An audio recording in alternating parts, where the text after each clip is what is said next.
Okay, good morning, Van Gwinzy. My name is Crystal Fraser, and I'm happy to be chairing another panel. We've had a few days of a really exciting conference, some engaging conversations, and I hope that our panel will further add to that. So what we're going to have is a panel called Research, Evidence, and Traditional Knowledge. We have three speakers who will introduce, and the way this is going to work is after the introductions, each panelist is going to take a few minutes, 5 or 6 minutes, explain their project, maybe explain more who they are and how they came to their interests. And then we're going to have some questions that can guide our conversation. The last 20 minutes is going to be Q&A, so start writing your questions and queries down. Okay, so it is my pleasure to introduce these fine individuals. Tom Andrews holds a BSc in anthropology from the University of Toronto and a PhD from Duncan of Jordanstone College, University of Dundee in Scotland. He is the territorial archaeologist and manager, NWT Cultural Places Program at the Prince of Wales Northern Heritage Centre, the Government of the Northwest Territories Museum and Archives. Tom has published extensively, and his long work and research experience in the North, which includes numerous collaborative projects with Aboriginal communities. Next, in the middle, we have Nina Larsson. She is a member of the Wedzin Nation and Swedish, born and raised in France. Nina is currently on a transfer assignment with Environment and Natural Resources. She is a founding member of Energy North Corporation and Denenaho. As a fellow of the Jane Glasgow Northern Fellowship Cohort, she wrote the policy paper, Mind the Gender Gap. Nina volunteers her time by creating and leading projects that will benefit Indigenous women. She strongly believes in the importance of an Arctic network to create positive change. And finally, last but absolutely not least, Nora on the end here has been seconded to the Tlicho government from the GNWT for a 3-year appointment. She was the manager of continuing care and independent living with the Tlicho Community Service Agency. Nora advocates for the Tlicho language, culture, and way of life in relation to government activities. She advises Canada, the GNWT, and the Tlicho governments in ways that respect and promote language, culture, and ways of life.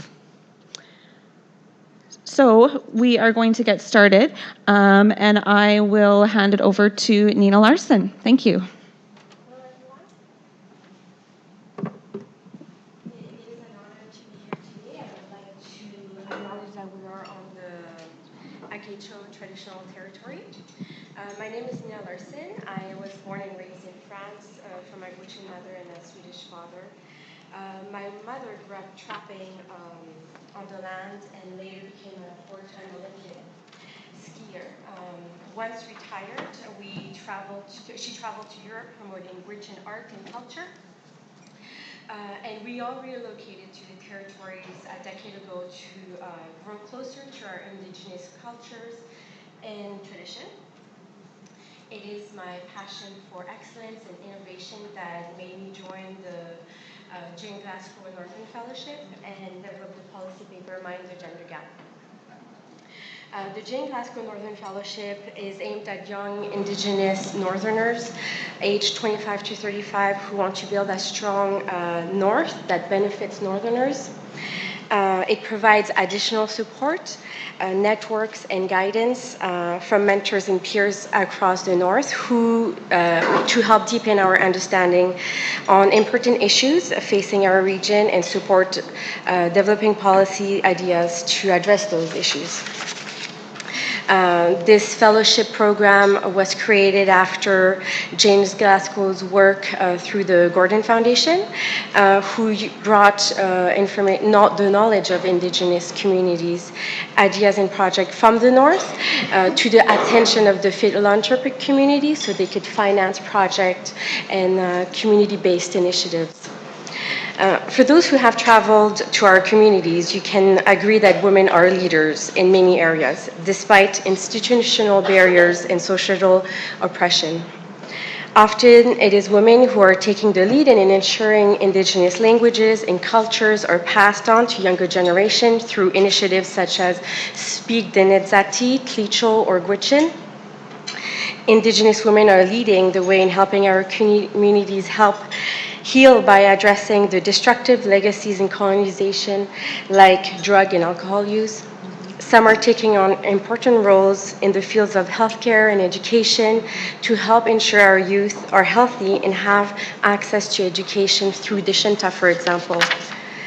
Our artists are speaking their truth by creating contemporary art and acting in Academy Awarded movies. Others are developing relationship with key stakeholders who are committed to the North through conservation, public policy, social equity, and economic prosperity. More and more Indigenous women are being appointed and elected high-profile positions to represent their Indigenous nations. There is also a new generation of Indigenous emerging leaders across the North who strive to create a vision for the North that encompasses their aspiration informed by traditional values and build on the work of our leadership who came before us through initiatives such as Naho, our Voices in the Yukon, Kanak, and Nunavut, to name a few. With so many Indigenous women taking on various leadership roles across the North, we are yet to see the transition into our territorial government. There is a lack of diversity and inclusion in senior management position with the GNWT. Indigenous women fill a mere 21 senior management positions. This is 8% of 245 positions available. Very much, Nina. At this point, I will turn it over to Tom. All right. Well, thank you. Good morning, everyone. My name is Tom Andrews. I'm currently employed as the territorial archaeologist at the Prince of Wales Northern Heritage Centre. But I've spent the last, sort of taking a page out of Ethel's book, not quite 50 years, but 40 years working in the North as an archaeologist and an anthropologist. I began my work in the mid-70s working with Wedzin elders in Old Crow, doing archaeology and anthropology on the Old Crow Flats, and very interesting work there. 1980, I was contracted by the Dene Nation to work with them for a period of time on the negotiations, background research for negotiations on the old Dene Métis land claim agreement. Many of the community people in the room will remember me scurrying around their community with bundles of maps under my arm, part of the Dene mapping project, which I organized for the Dene Nation, working for them for about 10 years. It was a very important part of my life. I was young and energetic and had an opportunity to visit every community in the Northwest Territories, and then in those days that was both NWT and Nunavut. And it allowed me to build relationships and friendships with people that continue to serve me today in my work, and maintaining those friendships over the years.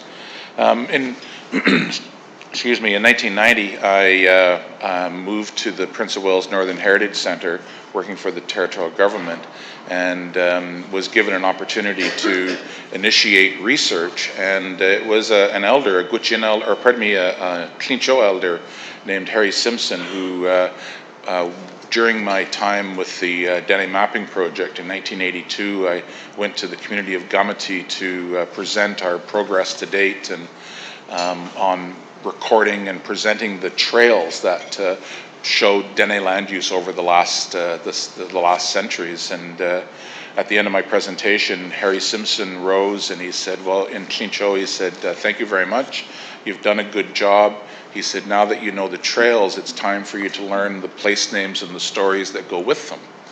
And unfortunately, in those days, the Dene Nation didn't need that information. They needed just the trails. They needed to present that to the federal government in order to advance their land claim. But I remembered Harry's suggestion. And when I began working at the Prince of Wales Northern Heritage Centre, I approached John Bizot, who's now an elder himself with the Tlicho, a leader with the Tlicho, and together we went to Harry and said, well, would you take time to teach us the place names and the stories that go with the trails? And we chose a number of trails in the Tlicho area and spent several years canoeing these trails with Harry and working with other elders to actually learn the stories and place names that went with these things. And we used that knowledge and that experience to help us discover the archaeology along the way and record that information. So, you know, that model became my way of being for the rest of my career and continues to do so today. And you know, the relationship with the Tlicho has lasted 25 years now, but along the way I've also had opportunities to work with Wedzin. I've worked in every region in the Northwest Territories. Today, for the last 10 years, working very closely with Chute Hauttenay or Mountain Dene elders in the mountains of near the Yukon border, and again, using the same model of experiencing elders, using the land and traveling with them while we do it. It's been a very important model in research, gathering evidence, and understanding the role that traditional knowledge plays in everyday life. Thank you. Let's see. My name is Nora Wedzin, and I'm working for a Tlicho government. My background is social work. I have a degree from University of Regina. I'm proudly to present the Tlicho government. I see them as a very powerful government and a sovereign government. We're still working on some issues, but all of the projects that we work on with Tlicho government, it's very unique. It's very special how we include and how we're being a very collective government by including our most important teachers in our communities are the elders that we live with, and there are teachers. They teach us wisdom and the knowledge that we carry with us every day to become a good citizens in our citizens to the government and to the other peoples that come into our communities, our visitors. I wanted to say that when I talk to some of my friends that are fluent in Tlicho, and most of them are here, and I work with John B. too on a cosmology project on Tlicho and Child Family Services. There was a collection of data for so many years. The data that was collected, we wrote a report on that. Just a unique process that we have with the module that John B. presents to us. You know, it's so honoring, like you keep it in your heart when you understand it. When I talk to him, I honor his teaching. And I wanted to say that when I talk to my friends that we talk about how our language is very beautiful. We say it in Tlicho, we say Wodatki. It means that it has so much, even though it's a beautiful language, we say it, but then when you try to convey it and work with somebody that has an issue, somebody was saying that it has a very big impact on a person. It does change a person's life around, because when you say something in your language, it's meaningful and it's significant. You just don't leave it there, but it's taken to your heart and to your mind where you want to keep it. And because it's your language and that's your life, that's your culture and your way of life, I think that's why we honor our language so much. As a background in social work, and my friend has a background in social work, she's in the room here too. We're talking about how people have been impacted so much in their life with childhood issues or some of the life negative experience that they have in their life. Just talking to them, speaking to them in our languages, because there's no words for psychology or psychiatric. There's no words for that, I know it's a terminology, but if we're going to explain that in our language, you have to elaborate on it. So I wanted to say that how language is so important. When people think and when they talk about language, it's good to know and understand and try to be fluent in it. It takes time, but I know it will help you to understand your life better and your identity. So from that, I want to say that research is not usually the way we have known ourselves as Tlicho people. And it is only now that we are beginning to use it as a tool to do things that are important to us as Tlicho people. Research has often been done by governments, corporations, and industries or universities for their purposes. It is only very recently, in the last 20 to 30 years, that researchers begin to come into our communities and ask us what would we like to research. This is very new. There is a great deal of research done in our region over the years. Like so many things in the north, when it is not grounded in the people and the communities, people have come and gone. And even good researchers, today the research is gathered and buried and often not easily available to modern researchers. We don't have a good path of what has come before, and what has come before is scattered and largely unavailable. So this is where we start. We start to gather what research has been done in the past, good and bad. Both can be very useful. In the Tlicho government, the Tlicho Research and Training Institute, we have begun over the past few years to bring everything together that we can find on Tlicho people, our culture, our language, our way of life, both by our own people and outsiders.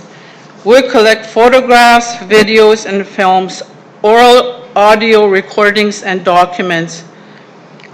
We call this our Tlicho Cultural Common Digital Database.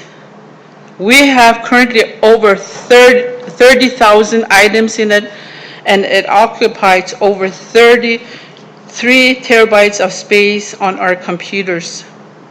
We have multiple copies, and it is available to our staff and the staff of the TCSA at the moment. We can share with community members if they ask. Many people do ask for copies of videos, and we have given these out freely to the community as a way of supporting our citizens, but also encouraging and strengthening our culture. We have also established research institute called GNWT. This research institute is meant to be a tool to help us focus on the research that is important to us. The Institute has a board of directors made up of elders and Tlicho government staff, as well as academic representatives from 3 universities. It is just getting going, but it has been active, co-sponsoring the Traditional Knowledge Conference in Yellowknife last year and working on a comprehensive website, conducting and publishing research, among other activities. Our archives videos have backdated to 1936. Photos of all kinds, from hunting trips, plants and animals, from marriages, weddings and graduations, digitized documents, digitized audio files. We don't have a lot of quantitative data, and we want to improve on that. We recently have a project where we made an index of data about Tlicho that exists in other places such as NWT, Stats Brew, and federal sources. This is meant to be a tool to help researchers who want to work on Tlicho themes. We have a great deal of mapping data about place names that have been gathered over many years of work from our elders.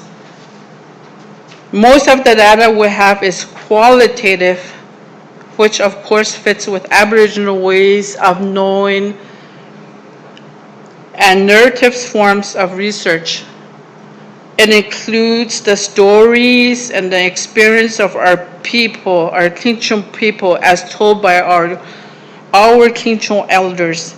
We are now in the process of actively identifying the kinds of research data that we need to collect in order to tell us about the state of our language, our culture, and way of life. We are also working on a project to develop Tlicho indicators for Tlicho language, our culture, and way of life. Thank you very much. Is this mic on? Is anyone? Sound is okay? Now I can hear myself. You just gotta be a lot closer. I have to be closer. Okay. Okay, thank you so much for those introductions. How this panel is going to work is that we do have some questions that I will pose our speakers, but we also want to have more of conversation, maybe some organic ideas will come out of this. So certainly as we're talking, as I'm asking the questions, if one panelist wants to chime in on an answer or pose their own question to another person, that is certainly welcome. So this panel is about research, evidence, and knowledge, and I think one of the key aspects in undertaking research is kind of knowing where you came from, how you're starting, maybe what kind of challenges you're working with in the beginning. And certainly in my own experience, mentorship was really important for me. A few of my mentors are here in the room today. But I also think it's really important to have guidelines in place, policies in place that are meant to support and uplift our students and young people. So I guess launching off from that, I'll probably ask Nina the first question, which is what should be done at the policy level to support Indigenous women in research? Because I really think that, as you had mentioned, women can experience some institutional struggles. Yes. So I was able to identify the problem as to the lack of representation of Indigenous women in senior management position after conducting a circumpolar Indigenous women's gathering. During that gathering, which was organized by Dan and Aho, we were able to have 100 Indigenous women come around in Yellowknife and share all the projects that they have been conducting. They're leading the way, as I said in the introduction, conducting major initiatives. And one thing that struck me is very little of these, a few of these women were working for the territorial government in senior management position. So I was able to identify the problem there and seek data to actually get those numbers. Once I received those numbers, I was able to, of course, conduct some interviews with Indigenous women and continue those conversations that I had started, and also ask them what they think would be the solution, especially for those who are in, for the 20 women who are in those positions, how did they make it there? I could talk about some of the solution, but I also want to talk first about the major feedback that I received after releasing this paper, which the main question that everybody has been asking me through interviews, through feedback across the North has been, and mainly by non-Indigenous people, has been, why does it even matter? Why should we have Indigenous women in senior management position? Will we create better policy by doing that? And if so, can you explain us how? So receiving that question from a lot of people has showcased that our absence has not been noticed, and that we need to do a lot of work as individuals to hire Indigenous women and promote them in senior management positions. So there's different ways to doing that. So after conducting research with documents and research initiatives that were conducted in Scandinavia, Greenland, and Iceland, there's 3 overarching recommendations that came out, such as conducting a gender-based analysis and developing policies and programs. When we develop policies and programs, it's really important to understand and challenge our own assumptions and remove any bias that we may have. Promoting education and recruitment, the attraction and investment in a qualified, diverse, knowledgeable workforce is timely. We have the workforce available. And the third one is available and affordable childcare. Great, thanks. Thanks very much. I guess moving on to the next question, which either Nora or Tom can answer, or maybe both of you can speak to this, would be how exactly do you get started in all of this? So once you overcome some of the challenges that Nina had mentioned, how is it that you move forward to collect your data to undertake your research? Under the cultural coordinator's position, I am responsible for the production of a report of every 3 years to the Tlicho government. And the 3-year report is on the status of our language, our culture, and our way of life. And in my position, I am politically appointed into my position. And it's a 3-year position. I wanted to say that my position is to preserve, protect, and promote and enhance Tlicho language and our culture. The role is taken from the Tlicho Constitution itself and the Tlicho Agreement under the Section 7. It was established in our land claim and self-government agreement between ourselves and the government of Canada and the government of the Northwest Territories and the Tlicho government. This is where we have a very powerful policy in our constitution that our language and culture is protected. So the challenges that we have with our research right now with data collection is that before in the past that the data collection was done by outsiders. And just recently, the data collection and researches in our community is done by our Tlicho people. And it's going to be done by our Tlicho elders. And when we put a questionnaire together, we consult with our elders and we ask them if this is appropriate and what should we be looking for. One of the things that we when we started this project was because all of the Tlicho and on-land projects that we have so many projects that we have going over the years. Like when I was printing them out, I was over 100, so I didn't know which one to select and which one that I should be thoroughly going into to research, because the answer is within it. It's really good to know that when our youth are coming back and the participants of these programs out in the land projects, even the elders and the adults, when they are asked, what did they like about the on-land training and what did they learn and how did they feel about being out in the land and coming back, what do they bring home? And from the youth, most of the youth, they say that they're proud to be Tlicho. What makes them say they are proud to be Tlicho? And when a youth and a young adult says, yes, I'm proud to be Tlicho, that's a powerful statement. You want to know why. So we have all of these Tlicho programs going on in our community, and then some of them, like they're over a decade old and they've been ongoing, and then we're saying, okay, just like yesterday, one of our cultural director was on the radio and she was saying that we don't know the state of our Tlicho language. We don't know the percentage of our youth or our young people that are speaking their language. So my job and others Tlicho people that I work with, my mentors, that we're looking at a plan to go out on the land to participate right into these land programs and do our research through observations and through participation.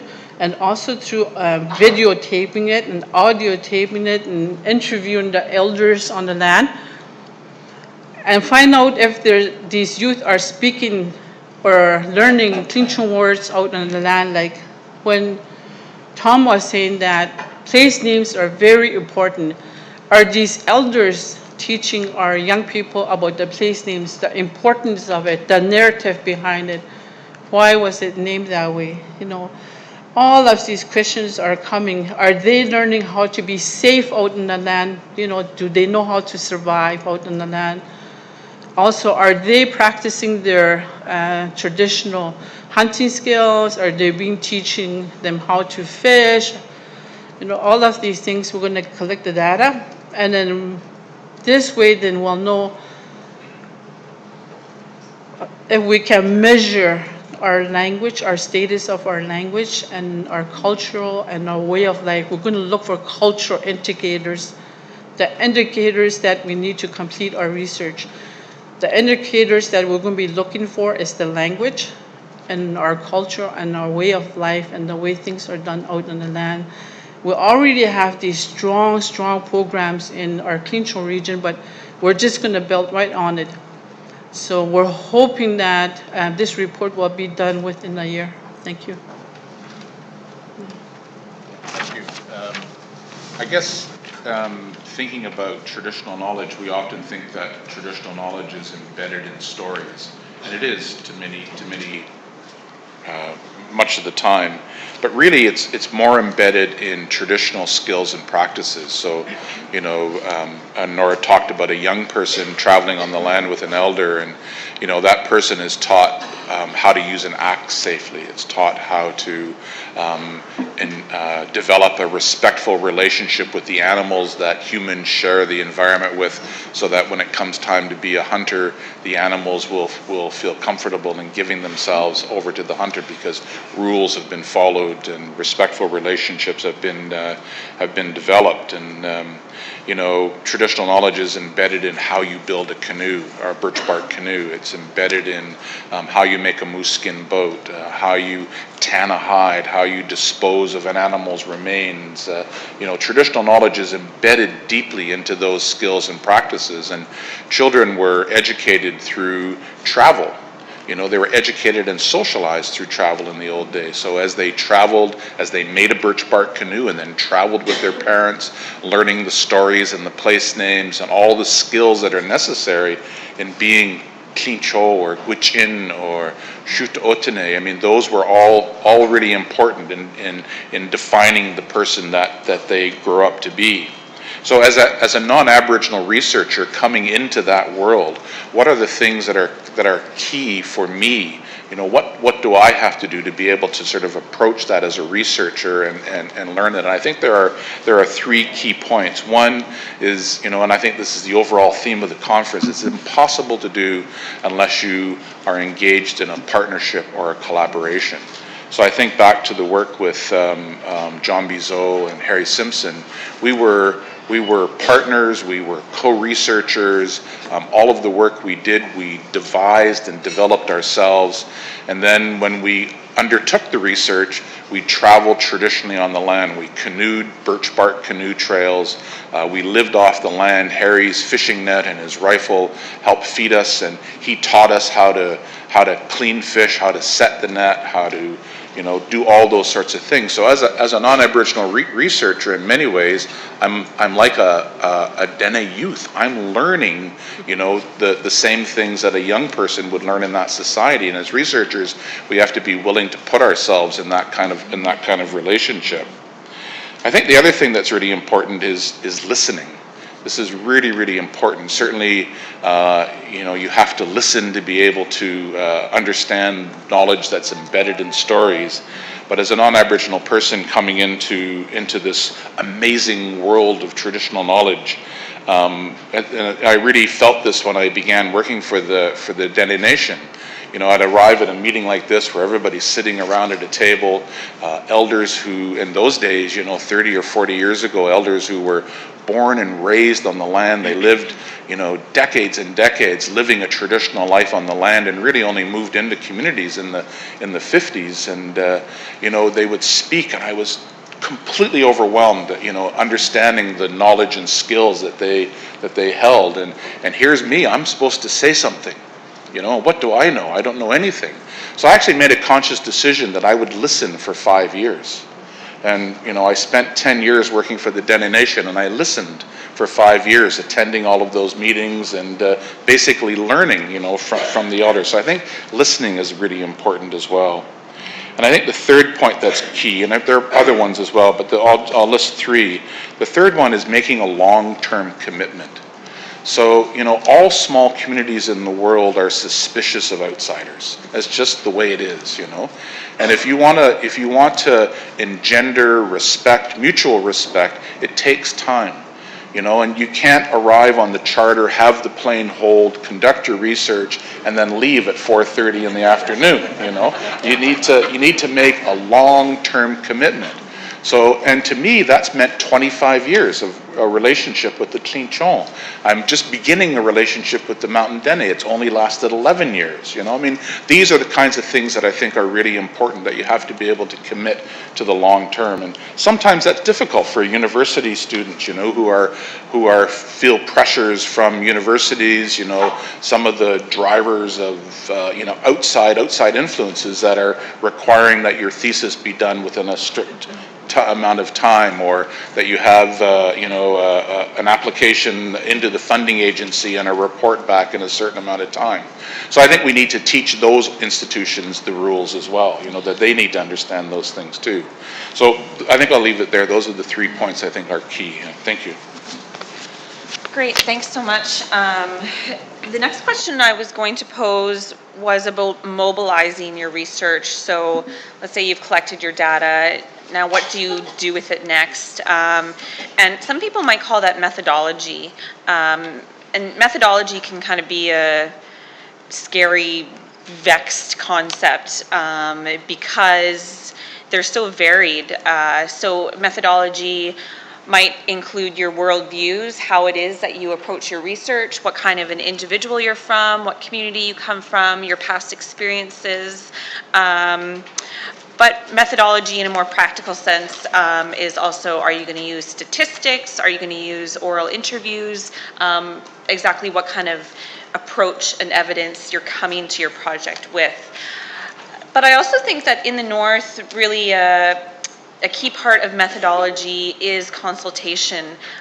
Certainly in academia and down south, I've met many people who conduct research on the North who have never actually stepped a foot in a community. They've skirted the licensing processes because there are ways to do that. So really problematic methodologies. And I think here, when we talk about methodology and consultation, we've kind of already touched on it. Nora had mentioned on the land programs. Nina conducted interviews, and Tom had said his methodology or approach of simply listening sometimes. So I'm wondering if each of you could kind of expand on that. That's where the Jane Glasgow Northern Fellowship Program is a great program for individuals like us who aren't in part of the academia.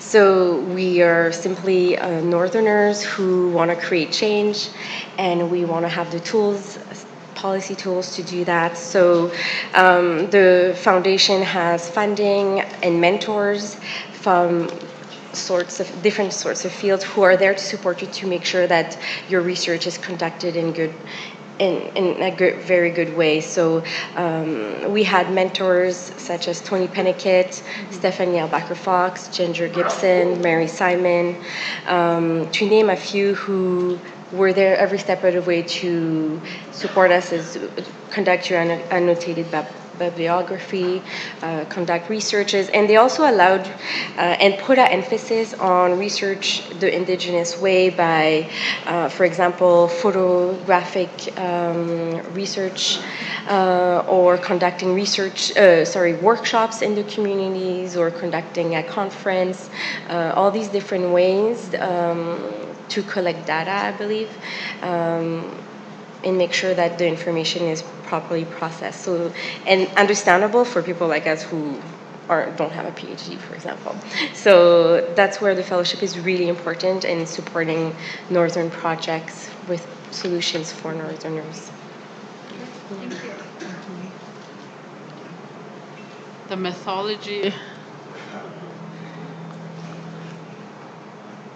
The methodology and the approach to the research that was selected for our project was a Tlicho way of doing things, to be right with the people out in the land. As Tom was saying, that to participate, one of the elders, they came to the office and they were telling us a story about how when they were out in the land teaching moose hide tanning, this elder was teaching one of her niece, and she was saying that there were some students that were standing around. She says that when you hire resource people like elders to come out to teach you to do things on the land, don't expect them to do the work. You will never learn to do the work. All of our work and teaching is for you to do on-hands work, and you have to get right into it and get your hand and touch the hide and do it yourself. If you don't do it, then you're not going to learn.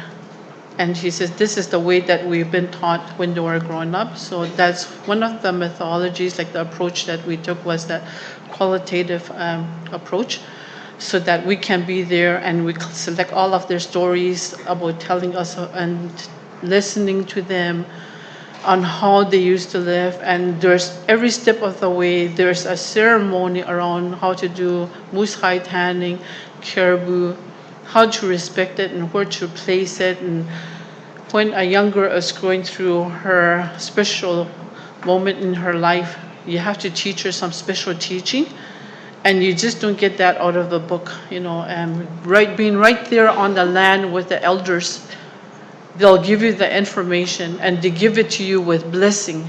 They don't pass on the ceremonial information to you and then you just don't walk away with it, but it's a blessing and an honor, so that you can have a respectful life. And that's why this was the methodology that was approached, and we thought that it was very significant to the research that we're going to be doing in our area. Masi. Yeah, I think that's really important, and I appreciate what you said about having a respectful life, because even in Gwich'in communities, I've heard that phrase used, and it seems to be like an important aspect of everything we do in our lives, especially as young people. We're just learning through research how to undertake these projects. Yeah, thank you. Tom? Yeah, thank you. I think Nora really hit the nail on the head there, and we've talked about it several times throughout this presentation, but really the best way to mobilize your work is to do it through mobilizing yourself. I mean, you really need to be out there on the land, and you need to learn directly from elders. You know, every project that I've worked on over the years, elders, we go to old people and we ask them, you know, will you participate in the project, and what are your interests, and what are the concerns, and whatever. And in every instance, one of the things that elders are always interested in is educating the youth. You know, it becomes a priority for the project in many ways, and we've taken that on as as an objective of all of our projects, is to bring young people along with us so that they get trained up not only in traditional ways on the land, but as a researcher, I can pass on research skills, and you know, how do you do the kinds of things that I do as well. And that's become a really important theme in the work that we've done over the years. You know, I think we're going on 22 years now, the Tundra Culture and Science Camp, in partnership with the Tlicho government out in the Barrenlands, where every summer we take 12 to 15 high school students from mostly the southern part of the Northwest Territories, Tlicho students and others, and several of their teachers, and then they head on to the Barrenlands for a period of 10 days, and elders elders, and every kind of ologist. I tease the kids when they out there, you know, if you have a question, there's an ologist of some sort, a geologist, an archaeologist, a biologist. There's somebody here who can provide that answer for you. And so education, I think, is a really important part of doing and mobilizing research. In recent years, couple of decades, I've been heavily involved in mentoring MA and PhD students. That's the next generation of scholars that are going to begin to form partnerships and relationships with the communities to continue this research on. And it's, you know, picking up on what Nina was saying earlier, in the most recent years, in this last decade, and currently right now I have about 12 students, the majority of those students are Northern or Aboriginal Northerners. And that's very, very exciting. I think this is kind of a new trend. This is the way that the world is opening up now. I read last week in the Globe and Mail, one of our national newspapers, that the most employable demographic in Canada right now are Aboriginal women with a university degree. How exciting is that? Mm-hmm. You know, that's just absolutely amazing. And so it's a real honor and a pleasure to be able to participate, you know, with students in that way. And I think that that is the most effective way to mobilize the research that we're doing, is to make sure that we bring young people along with us while we do it. So, thank you. Great, okay. We started the panel a little bit behind schedule, so I think we're going to end behind schedule, because I do want to get to some questions in the audience. I believe we have a few people walking around with microphones. If you could please introduce yourself. Can I say something first? Sure, yeah, Nora. I just wanted to add on to what Tom was saying. He was talking about the specialists, like the biologists, geologists that are out in the land. We do have that in our elders. They do have that tool, and they do have that skills. And so when our department, the lands and language department, when they look for people to go out in the land, even the school, they know which elder has skills in certain area. It could be somewhere like people that are trained to be biologists in their own way. Mm-hmm. You know, we take them out and they can diagnose a fish if the fish is not doing well, or if the fish is sick, and if we can't eat it, then they'll tell you.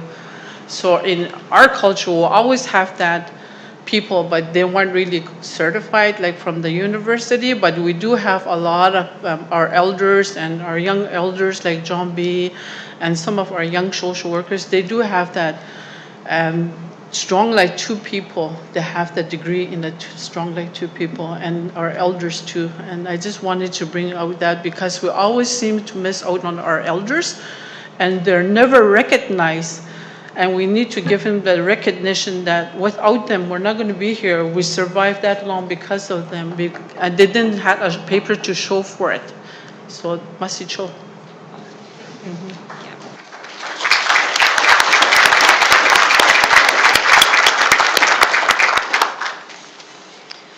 Okay, so we'll start with some questions for our panelists. Right here in the front.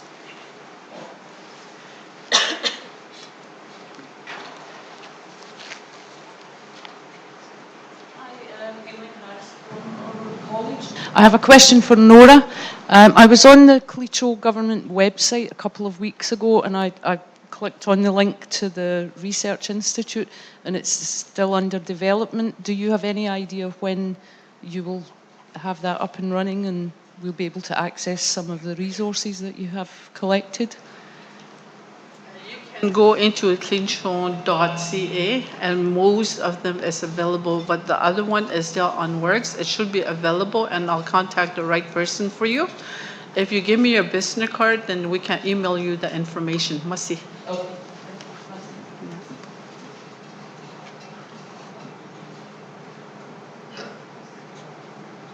There, my name is Wedzin. I'm with the GNWT Department of Lands. You spoke to the idea of strong like two people, and I guess what I wanted to know more about is in two sort of research traditions, sort of the Western, if you will, and traditional. I don't think it's okay to essentialize those as, you know, qualitative and quantitative, but can you all just sort of speak to how do those processes inform outcomes, and are they always complementary, the strong like two people methods and kind of Western or more traditional? Or are there ever kind of conflicts or areas where the outcomes are different, if that makes sense? There's no difference, but to tell you that about my personal experience, when I was young, I was in TB, I had TB and I was hospitalized for many years. When I came back to the community, I didn't speak my language at all. But then over the years, I started to train myself in the Tlicho literacy. And then I started to take the Tlicho basic literacy course. And the outcome that I have, because now I can understand my Tlicho language, I'm fluent, and then I can read it and I can write it. It makes me a very, very strong. And when I said that, when the youth said that they were proud to be Tlicho, every time somebody's give me a Tlicho literacy book, and if I can read that, open the page and read it, it makes me so proud of myself. I can stand 2 inch or 3 inch more taller than I am. Like, my self-confidence and my self-esteem is so high that it's just unbelievable. Somebody can give you something, and being strong like 2 people, it's embedded in all of our Tlicho people and all of the First Nations people. But if you can just speak it, you're a proud person. And that's why I think that if the outcome is as great as that, it's excellent. Like, it's a good tool. And then the people that came up with a strong like 2 people, it came from our community elders, and John B was part of it. And that's a very powerful statement. And then today, that's what we want for our people, so that they have 1 foot in the modern world, in the English world, and 1 foot in our Tlicho world, so that they are very powerful. And then we understand 2 worlds because we see 2 different sides. We can read in both worlds and read in Tlicho. So I think it's just phenomenal. Thank you.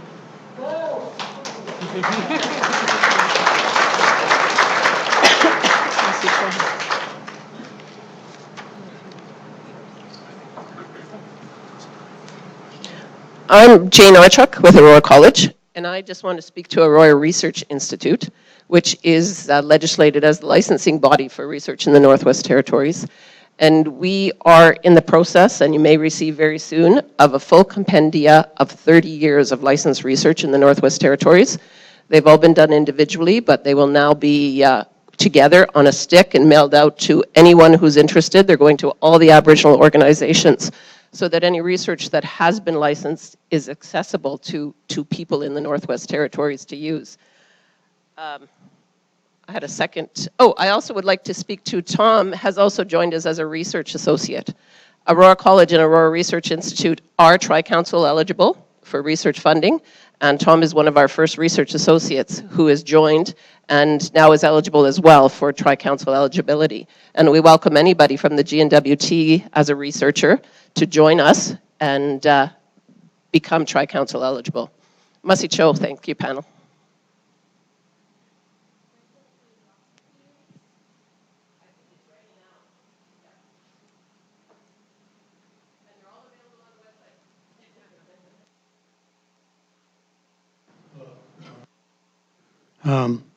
My name is Sam Gargan. On your traditional knowledge, how do you deal with the information that's shared by First Nations, especially as it relates to intellectual property and copyright and so on? In our region, we have a protocol, traditional knowledge research protocol. And one of the things is that any knowledge that we share is not transferable. If you're doing a study on water, then that research is specific to the water, the TK, as opposed to maybe something that's done in the forest or in the mountains or in the plateau type of thing. And so traditional knowledge is never it's not universal in scope. It's always based on the study that's happening. And we also have like forms and that we use that with universities if they're going to do research and so on in that way too. So I'm just wondering like how it's used, because I know that in Western law, like 99% of everything is your testament and how it's used. But when it comes to the sharing of knowledge by Aboriginal people, it's really quite loosely used. So how do you deal with it?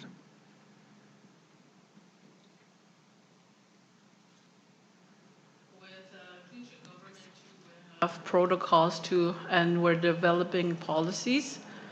We do have policies where we digitize all of our recordings and all of the written documentations on interviews with elders collecting data for so many years. If information are going to be released, what we do is we ask for a consent from the person that gave us the information. If the person is deceased, we go to the family. Now, all of our staff have access to it if we're working, and some of the information is used for educational tools with the school. But most importantly, the first step we take with protocol is that we have to inform people that have given us this information. The data that is entered and digitized, they have to still have the right to ownership, but we keep all of the information with them. So, for example, if somebody came from the outside and asked, I need information on this, then one of our language technician person would help them, but this person will always follow the protocol. We just don't give information away, respecting to our people, so that everybody is respected and that the consent is there, and we don't do that. So I just wanted to share that. Maybe I'll just note that I think that sometimes in the history of the world, traditional knowledge has been misused. You know, it's been appropriated and not used in good ways. And I think one of the ways that it's often misused is its traditional knowledge is rather than seeing as a holistic and interleaved knowledge linked to many things. Sometimes it's cherry-picked and bits and pieces of it are used to support different kinds of things. So I think both Sam and Nora really hit the nail on the head. It's really important that communities have research agreements with the researchers they're working with, and it needs to cover these kinds of things. And certainly it's not unknown to university researchers who first have to go through an ethics process to with their own university before they can even approach people in the field. And back when I began, there were no agreements. We just had a handshake, and it was built on respect, and we did things we thought in ethical and good ways. But now I know that it's really important that these agreements are in place before communities agree. And but I think it's also important to remember that research is really important. Somebody asked a question, Sam asked a question earlier about how do we preserve language and culture. Well, research can be one of the tools that's used to do that. So it's really important that you don't use intellectual property as a way of stopping research, just making sure that it's conducted in a fair and ethical and respectful way. But research is really important, so make sure that you seek out these relationships and use it whenever you can. I've often thought that every community that I've worked with has its own research agenda. There are things that communities want and need to have done, and maybe we should be putting our heads together, working collaboratively with those communities and the scholars and others who are undertaking these research projects to actually publish a list somewhere. So that young university students or other researchers can read the list. Oh, Colville Lake is interested in these kinds of issues, or GNWT is interested interested in this, or Sikechik is interested in this. And it's a way of reaching out and ensuring, and then in that same document, we could say, well, if you want to approach these communities, these are the methods and the modes that you need to follow as a researcher. We're going to expect a research agreement. So I think we're not there yet. Maybe we will be someday. In the meantime, I think research is important, but we have to do it ethically. So thank you. I just wanted to add, when I attended the Tlicho Research Institute, I think that one of the first things that we touched on was ethical standards. It's very important to put that in our policies, because that we will have to make sure that we don't hurt the people that we're researching, and we don't put them at risk. It's the same thing for animals or fish or birds that we are researching on, that are the ethical standards and protocols are right in place in the policies. I think it's very important, because the people that we work with, we have to really put ourselves in front of them, and then we have to respect them, and we have to respect their boundaries, and we have to make sure that we don't interfere or impose ourselves on them, on our beliefs and stuff. So that was one of the things that was discussed and was very important when we were creating our own Tlicho Institute. Masi. To be a bit more specific with the fellows, when we conducted research, especially with elders or our indigenous community members, is that yes, we signed the consent form, but and we had that relationship, like you had said, we built those relationships and allowed them to really decide of the format in which they wanted to interact and share their knowledge, and they could retract and end the conversation or remove their information at any point. So if after 6 months they didn't feel comfortable with the information and wanting to retract it, they all knew that they were able to do so, and we would remove the themes or findings from our research, especially if they didn't like where our research was heading, right? Mm-hmm. Yeah. Thank you. Very good. Okay, I think one more brief question, and then we'll need to break for lunch. Not for lunch, but... Oh, okay. Sorry, not for lunch, but we'll take one more question.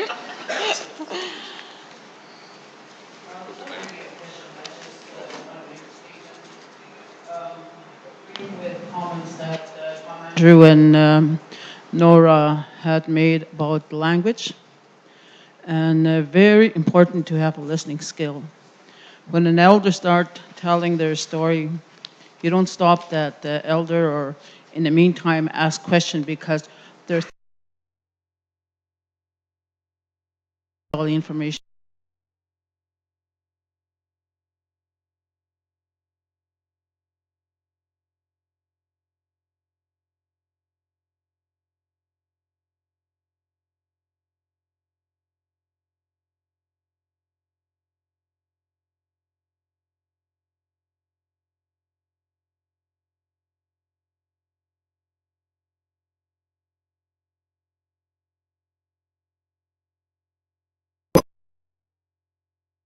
Renewable Committee, similar to the Wikishing Lands and Water Board that we have now.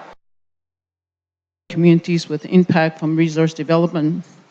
And later we got funding from Indian Affairs, Diane, and mining industry form a partnership, and they provide funding to the Inuit and Dene communities, and the formation of the Wiskatimilik Slave Study Society was established to look at TK and scientific research. And the Renewables Resource Committee, comprising of elders from the Tlicho community, identified that it was important to conduct TK research. And amazingly, the elders chose caribou. And look at the issues and concerns we have with caribou today. So we have established back in the 90s a form of database that we can rely on the information to assess us in making decisions when talking about caribou. My experience working with the elders was that there was two types of elders, and Tom might know, because we had Harry Simpson from GNWT that was working with us. And when we interviewed elders, They go way back in history, past 1921, you know, and then when they start talking, they talk in a language that is authentic. You never heard of those language before. And so we had Harry, we call him the young elder. I said, what is that elder talking about? We don't understand what he's saying. Can you please translate for us in Tlicho? So we call Harry the young elder, and the other elders the old elder, and that's how we were able to get all the old information from those elders that we work with. And before, when we collected all the information and the report had to be issued to our funding source, we ensured that the raw material, which is the basis of all information of the Tlicho history and livelihood, was there. We found it really important that we didn't give that information away. We call it raw material, because you heard information on sites that were good for resource development, sites that we want to use for cultural purposes and that. And so you need to read all this information on. And we found this information to be very confidential because we're in the process of negotiating self-government and land claims agreement. And, so before we pursued a TK research, we ensured that everybody had to agree with that. And also, when we interviewed the elders, the report was translated back to the elders to ensure that what they said was recorded on the material. So it was their word, not the worker or the person that was collecting the information. And back then, we also developed a draft terms of reference for the TK committee, the scientific committee, and also a protocol. Sam mentioned similarly to a protocol for collection of TK information in the communities. And also, we were embarking on something very important about propriety and copyright. And what do you do with that? Do we sell it? Do we retain it? So we were all on the verge of, breaking ground for that. And I just want to feel my experience working with TK. It was first time, conducting TK for the Tlicho, and as a result, when we negotiated land claims and self-government, in our Tlicho agreement, when we're dealing with land use and water license application for the Waikiki Lands and Water Board, our agreement says traditional knowledge will be considered in deliberating for our decision making. So, Masi.